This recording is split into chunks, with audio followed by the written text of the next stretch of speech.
Bonjour et bienvenue. Aujourd'hui, on plonge dans le monde fascinant d'une famille de composés organiques, les amines.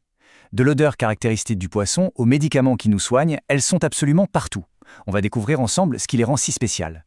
Bon, pour bien comprendre ce que sont les amines, il faut revenir à la base, vraiment à la molécule mère si on veut, l'ammoniac. C'est le point de départ de tout ce qu'on va aborder. Ok, première étape, c'est simple. Pour comprendre toute une famille, il faut d'abord jeter un œil à l'ancêtre commun, non? Et ici, cet ancêtre, c'est la molécule d'ammoniac. Alors, voilà à quoi ça ressemble l'ammoniac. On peut vraiment l'imaginer comme une toute petite pyramide. On a l'atome d'azote tout en haut, au sommet, et puis les 3 atomes d'hydrogène qui forment la base. Mais attention, le plus intéressant, ce n'est pas tant sa forme. Et le voilà, le fameux secret. C'est ce qu'on appelle le doublet d'électrons non liants. En gros, c'est une paire d'électrons sur l'azote qui n'est pas utilisée pour se lier aux hydrogènes. Et cette petite paire d'électrons, c'est littéralement le centre de contrôle qui va dicter tout le comportement chimique des amines. C'est vraiment ça qu'il faut retenir. Maintenant qu'on a le plan de base, on va voir comment on construit toute la famille. C'est un peu comme un jeu de construction. On va commencer à remplacer les pièces, ici les atomes d'hydrogène, pour créer 3 grandes catégories d'amines. Le principe est hyper simple. C'est vraiment une suite logique. On part de l'ammoniac, NH3. On enlève un hydrogène, on le remplace par un groupe carboné, hop, on a une amine primaire. On continue, on en remplace un deuxième, voilà, une amine secondaire. Et si on remplace les 3, on obtient une amine tertiaire. C'est juste une question de combien d'hydrogènes ont été substitués. Bon, on a notre petite famille, c'est super.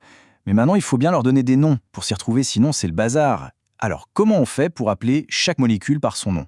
Alors là, pour nommer les amines secondaires et tertiaires, il y a une petite astuce. Tout dépend si les groupes qui sont accrochés à l'azote sont les mêmes ou pas. S'ils sont identiques, c'est facile. Par exemple, 2 groupes éthyl, on dit simplement diéthylamine. Par contre, si les groupes sont différents, là c'est un poil plus technique. On prend la chaîne de carbone la plus longue comme chaîne principale, et pour les autres groupes, on précise qu'ils sont sur l'azote avec la lettre N, d'où un nom comme N,N-diméthylpropanamine.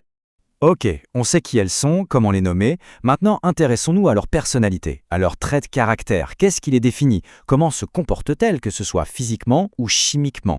Ce graphique, il est super parlant. Il nous montre quelque chose de clé.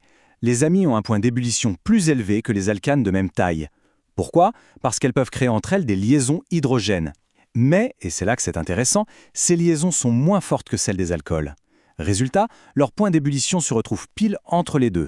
Allez, quelques autres petites infos en vrac. Les amines primaires ont les points d'ébullition les plus hauts de la famille, tout simplement parce qu'elles peuvent faire plus de liaisons hydrogènes. Leur état aussi change avec leur taille. Les toutes petites sont des gaz, puis ça devient liquide, voire solide. Et l'odeur. Ah, l'odeur. Ça va de l'odeur très reconnaissable d'ammoniac à des parfums, disons, assez peu agréables pour les plus complexes.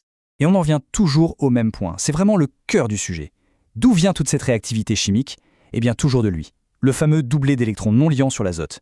C'est lui qui donne aux amines leurs 2 super pouvoirs. Elles sont à la fois basiques et nucléophiles. Alors, c'est quoi la différence entre les deux? C'est simple. La basicité, c'est la capacité à aller piquer un proton. L'amine agit comme une base. La nucléophilie, c'est un peu différent.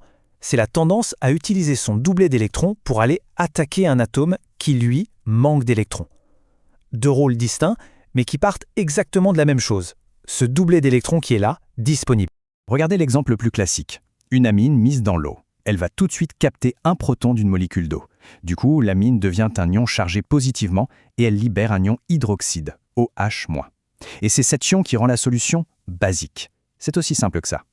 Allez, dernière partie. Maintenant qu'on a vu la théorie, on va voir les amines en pleine action. Et pour ça, on va regarder une réaction qui est un peu leur signature, la réaction de Hofmann, qui montre parfaitement leur côté nucléophile. Alors, imaginons une situation. Que se passe-t-il si on met une amine face à une autre molécule qui a un endroit précis qui manque cruellement d'électrons, comme un dérivé halogéné? L'amine va-t-elle réagir? Eh bien, la réponse est oui, et c'est tout l'objet de la réaction de Hofmann. En fait, c'est une série d'attaques. L'amine va utiliser son caractère nucléophile pour, étape par étape, monter en grade si on veut. Passer de primaire à secondaire, puis de secondaire à tertiaire. C'est une vraie démonstration de force. Et voilà comment ça se passe, c'est magnifique. L'amine primaire, avec son doublet, attaque la première molécule. Boum, elle se transforme en amine secondaire. Mais cette nouvelle amine, elle a toujours son doublet. Alors rebelote, elle attaque une deuxième molécule pour devenir une amine tertiaire. Et ce n'est pas fini. La tertiaire attaque une dernière fois, et là, elle forme un sel d'ammonium quaternaire. À ce stade, le doublet est utilisé. La réaction s'arrête. C'est une escalade contrôlée. Donc ce qu'il faut absolument retenir de tout ça, c'est que cette magnifique montée en puissance, tout ça n'est possible que grâce à une seule et unique chose, le doublet d'électrons de l'azote qui joue son rôle de nucléophile à la perfection, encore et encore. Finalement, ce doublet d'électrons, c'est vraiment l'ADN des amines. C'est ce qui définit toute leur chimie. Et ça amène à une question plus vaste, non ? Est-ce qu'on connaît beaucoup d'autres exemples en chimie où une toute petite caractéristique structurelle a un impact aussi énorme sur toute une famille de composés ? C'est une parfaite illustration de l'élégance et de la logique de la chimie. Merci d'avoir été là.